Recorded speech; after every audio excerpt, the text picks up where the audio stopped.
anigoo ku magacaaban agaasimaha guud ee isbitaalkan taariikhdiisa siduu ku yimi fikirkiisu iyo ilaa yoomuna hada meesha xaaladiisu ay marayso waxa laga filan karo oo maaragtay jaaliyada ku nool deegaanadan waxa laga filan karo inuu ku soo kordhiyo haddii aan wax yar ka taaban magaaladan sidaa taqaaniin waxa la oran jiray Afgumasoorey magaceedii hore waa magaalo taariikhi ah oo aad iyo aad u fac weyn magaalo camiran bay ahaan jirtay oo aad iyo aad kor ugu socota magaaladii sokeeye ayaa saameeyay iyo abaarihii musiibooyinkii waddanka dhacay dad badan baa ka qaxay waa magaaladii dhibaato weyn ayay maaragtay ku keentay arrimahaas dhacay waxaa loo baahday dadkii ku noolaan jiray in dib loogu soo celiyo magaaladan magaca weyn leh faca weyn leh in dib loo nooleeyo waxaa la istusay dadku si ay ugu soo noqdaan magaaladii in loo diyaariyo adeegyadii nolosha ay u baahnayd adeegyada ugu horeeya ee nolosha u baahan tahay biyo iyo cunto iyo amni iyo ka sokow waxa weeye adeegga caafimaadka ayaa ku jira qof kasta oo naga mida maanta anytime ayuu xanuunsan karaa oo u baahan karaa dhakhtar u baahan karaa isbitaal waxaa jirta dadkii deegaamadan ku haray markay xanuunsadaan isbitaal waxa ugu sokaysay gaalkacyo waxaa ka sokaysay caqabad wadadii inay bacaad tahay baabuurtu inaysan mari karin sidaa og tihiin waxa weeye gabdho badan ayaa waxa weeye isku dhintay intii maaragtay la sii waday ama wax lagu qaadaba la waayey oo lagu gaarsiiyo isbitaalkii ugu sokeeyey dad muxsiniina oo jaaliyadaha dibadaha ku nool ka mida ayuu fikirkan ka soo maaxday halkan isbitaal in laga hirgeliyo oo ugu horeeyo walaalkeen xabiib sheekh axmed nin la yiraahdo Australia ku nool jaaliyadii waxaa la diiwaan geliyay dad volunteers ah oo dhowr boqol gaaraya qof kasta waxaa laga codsaday inuu $1 ku tabaruco waxaa ka soo jawaabtay ilaa iyo 200 oo qof oo ballanqaad samaysay inta badankooda lacagay way bixiyeen lacagahaas ayaa lagu bilaabay isbitaalkan in lagu dhiso baaxadiisu waxa weeye 100 mitir oo lagu dhiftay 100 mitir darbi waxa uu leeyahay ilaa iyo 2 mitir gaaraya qolalka waxa weeye laga hirgeliyay ilaa iyo hadda waxay gaarayaan kor u dhaafeen ilaa iyo 16 qol waxa maaragtay dhismihii oo socda hawshii oo socota waxa jirta hay'ad walaalkeen galabtii halkan uu nala fadhiya Xasan Warsame Ali Godane oo maaragtay la hadlay inay waxa weeye dhismaha ay qayb ka qaataan markii waxay yiraahdeen lacag soo hartay ayaan haynaaye lacagtaas waxaan idinkugu faa'iideynaa marka wixii aad noo dhisi kartaan noo dhisaaliin 2 qol iyo ceel iyo solar 6 baanal ayayna siiyeen intii kale lacagtii jaaliyadu ay soo aruuriyeen ayaa lagu dhisay masjid bal aragtaan ayuu leeyahay waxaa jira qoys muxsiniina oo baraag meesha ka sameeyay oo waalidkood u sadaqeeyay biyahaas intaas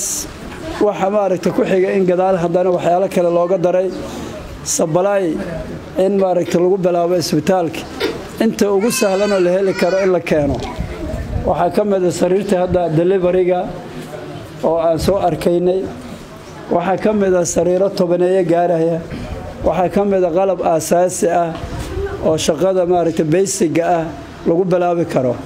qaybaha aan rabno inay hawl galaan waa qaybta maaragtay maternity-ga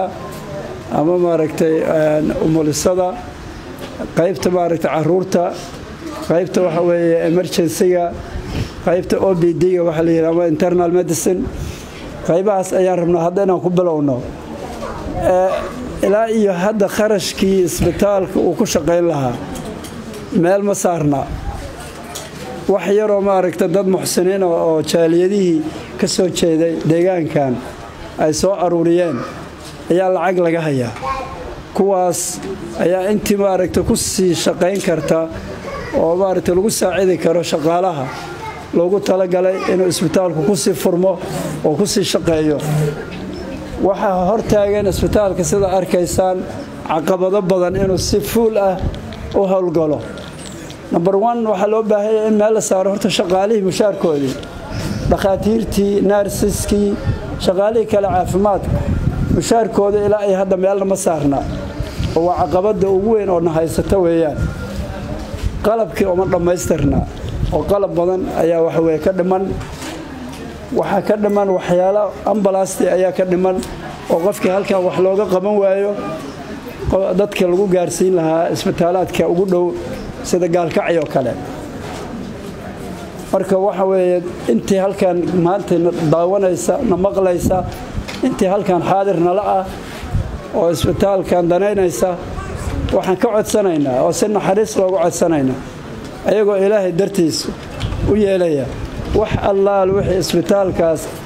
ay ku taakulayn karaan oo ku caawimi karaan inaysa wax way ka hagran qofkii cod ku taakulayn kara qofkii wax way dhaqaale ku taakulayn kara qofkii recommendation ku taakulayn kara qof allaala qofkii wax ku kordhin kara inuusan haba yaraatee ka labayn shalay waxa dhacday nin baa Ingiriiska iga soo xagee joogta halkaasaan joogaaba ciri waxa dhacday wuxuu maxaa ka qabanaysaa waxaan ka qabanaynaa ayaan u sheegay wuxuu yiri qof kasta soo kama qayb qaadan karo markaas aan oo albaabada khayrka yaa xiray markaas wuxuu yiri anu hadda tabarna ma hayeen $300 ma ku soo dirayaa walaalow igu dar maalin dhaweey dalka Canada ka soo laabtay waxa weeye marka soo baxayna baa sheekaysanay sheekadii marka waxa soo gashay isbitaalkan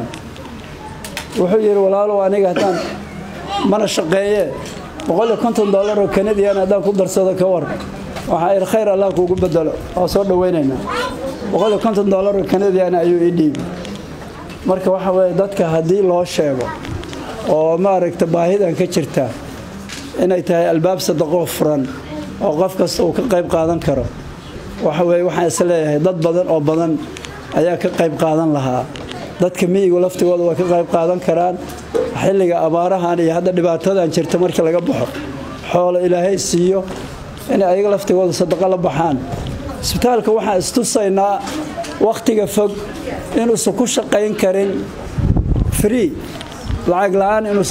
ku shaqayn karin marka dadka deegaanka deganow waxaan idin sii ogeysiinayaa oo aan maaragtay idin soo jeedinayaa adduunka waxa weeye meelaha goobahan oo kale waxa lagu socodsiiyaa waxa la yiraahdo fee for service in qofka isticmaalaya wax yara oo lacaga uu bixiyo isbitaalka ugu tabaruco waxaas yar oo aad bixinayso waxa laga yaabaa aakhirka inaad isku filaataan oo shaqaalaha mushaarkooda waa dabooli kartaan intaas yar oo ku tabarucdeen qof kasta oo caafimaad u yimaada hadduu wax yar ugu deeqo isbitaalka aakhirka waxa la gaari doonaa in la isku filaado waana goolka aan tiigsanayno weeyaan isbitaalkan isbitaal faa'iido loogu talagalay ma ahan dabcan faa'iido aakhiro oo wax laga raadinayo waalid ayaa loo bixiyay hospital magaca waalid waxa uu ku yimi waxa la yiri qof Allah qofkii shilin ku darsanaya $1 ku darsanaya hawniyooda waalidkiisa inuu u bixiyo sadaqadaas qof kasta waa jecel yahay waalidkiisa inuu sadaqo ula baxo ama ha noolaadeen ama ha dhinteen marka waa arintu waa sida weeye warbixin isbitaalka inaan idinka siiyo ayuu hadalkaygu ahaa anigu hadda waxa weeye waxaan joogaa Xamarman ka shaqeeya dhakhtar waxa ku takhasusay cudurrada kansarka Soomaaliya dhan waxa dhakhtarka kali ah ee cudurrada kansarka loogu yimaado ilaa maarta gobolada dhan ayaa waxa weeye Xamar xarunta aan joogo la eega yimaada isbitaal yiraahdo isbitaalka jaamacadda Soomaaliya haddana isbitaal weyn oo waxa wadnaa mashruuc xamar laga dhisayo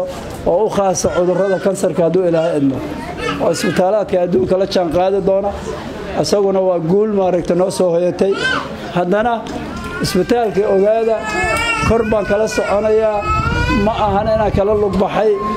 haddaan agaasimiga ku magacaabanahay dabcan macnaheedu waxay tahay markas inaan la soconayo xaaladda isbitaalka iyo horumarkiisa inaan marna ka maqnaan doonin marka aad iyo aad baan idinkugu mahad celinayaa madaxda iyo dadka shacabka